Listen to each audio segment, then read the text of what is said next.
All right, gnomes, gems, and maybe a little bit of a subterfuge, am I right? We're going deep into Greenway Valley today. It's more than just your average love of shiny rocks. We're talking about ancient clans, generations of gnome history, all tied to these incredibly valuable gem mines. Right. And when we say valuable, we mean like start a trade war valuable.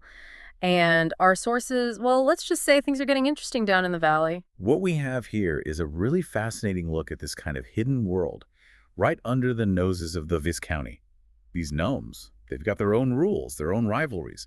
It's a delicate balance. Okay, so we're already talking about humans and gnomes. So are we talking about like a gnome version of Game of Thrones? Because I'm here for it. Well, it's not quite dragons and, all that, but there's definitely a power struggle going on. And like any good drama, you've got different factions vying for control. We're talking Tulvar, Jillink, Keeleen, and Tellian, 4 main gnome clans, each with their own thing going on. Okay, lots of players on the board then. See, this is why I love these deep dives. Always something new to uncover. But they're all about the mines, right? I mean, that's the gnome way, isn't it? Digging deep, finding those hidden treasures. Exactly. And these mines, they're not just holes in the ground. They're tied to the gnomes' history, their identity, their independence. They're fiercely protective of them. Makes sense, protect what's yours. But I'm guessing that's where some of the tension with the humans comes in, right? Like, hey, those shiny rocks look nice. Mind if we borrow them? Let's just say the gnomes have a long memory.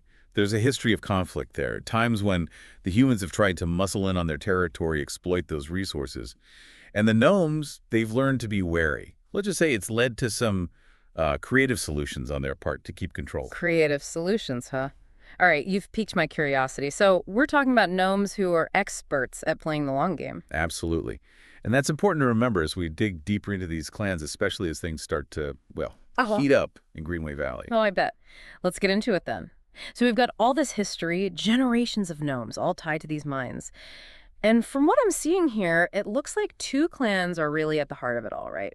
Clan Jillink and Clan Keeleen. It's like looking at 2 sides of the same coin. You've got Jillink, known for being, well, let's just say they have a reputation for being shrewd. Shrewd, huh? That's one way to put it. And then you have Keeleen, known for trying to keep the peace. But of course, it's never that simple, is it? Never is. So give me the rundown. Who are the major players? What makes them tick? Especially in these 2 clans, Jillink and Keeleen. Well, with Clan Jillink, it all starts at the top. Slakina Jillink, the current clan leader, she's an interesting character. Interesting how our sources paint her as someone who doesn't shy away from, shall we say, tough decisions. She's definitely got a head for strategy, that's for sure. And she's got this right-hand gnome, Brillis Jillink, her advisor. He's the charmer, the one everyone seems to trust, but he's also incredibly secretive, very good at keeping Clan Jillink's secrets close. Sounds a little suspicious, even for a gnome. And what about those famous Jillink mines, the gemstone groves? What's the story there? The gemstone groves, shrouded in secrecy, even more so than your average gnome mine. Legend has it they found some extraordinary gems down there, stuff that could shift the balance of power, if it's true. Okay, so we've got secrets, we've got power, we've got potentially legendary gems. And on the other side, you've got Clan Keeleen, led by Habuni Keeleen, different leadership style, right? Completely different. Habuni, he's all about diplomacy. Wants to find a peaceful solution, always trying to build bridges, especially with the humans. But that's got to be tough, right? Balancing the clan's interests with trying to keep everyone happy, especially with, everything else going on. Exactly. And that's where things get really interesting, because when you add in the human element, the Viscounty of Verbobonc, well, let's just say it throws a bit of a wrench into Habuni's peace-loving plans. Yeah, because something tells me the humans aren't just going to sit back and let the gnomes have all the fun, especially when there are potentially powerful gems up for grabs. And the timing of the mounted borderers pulling back from the valley, well, let's just say it's awfully convenient for some, wouldn't you say? Convenient for some, and maybe a little too quiet for others.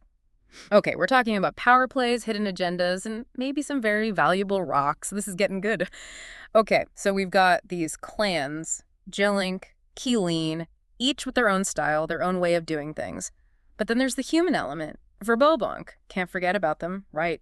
Right, because Greenway Valley, it's practically in their backyard. Yeah. And Viscount Wilfrick, the current ruler, well, he's not one to just sit back and watch, especially not when there might be something valuable at stake. Valuable, like potentially powerful gems. Valuable. Because, I think we both see where this is going. Humans and their history of getting what they want. Let's just say the Viscount has a reputation. Ambitious, some might even say opportunistic.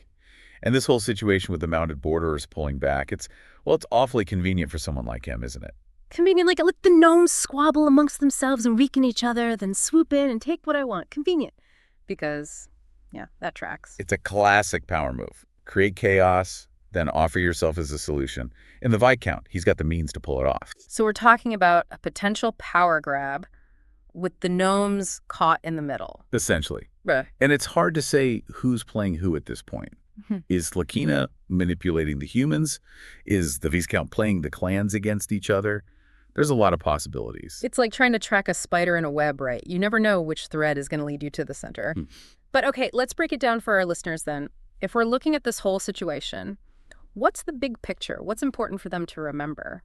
I think the main takeaway here is Greenway Valley. It's a powder keg.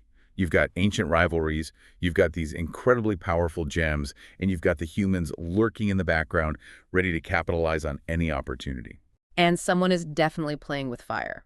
The question is, who's going to get burned? Right. So for our listeners, as you dig deeper into these sources, pay close attention to the details. Who stands to gain the most from all of this? Is it Slakina and her clan's ambition, the Viscount and his hunger for power, or is there something else going on here, something we haven't even considered? Exactly. Keep asking questions. Keep an eye out for those hidden agendas. Because in Greenway Valley, nothing is ever as it seems. Truer words have never been spoken. Thanks for joining us for another deep dive, folks. Until next time, keep your sources close and your thinking caps even closer.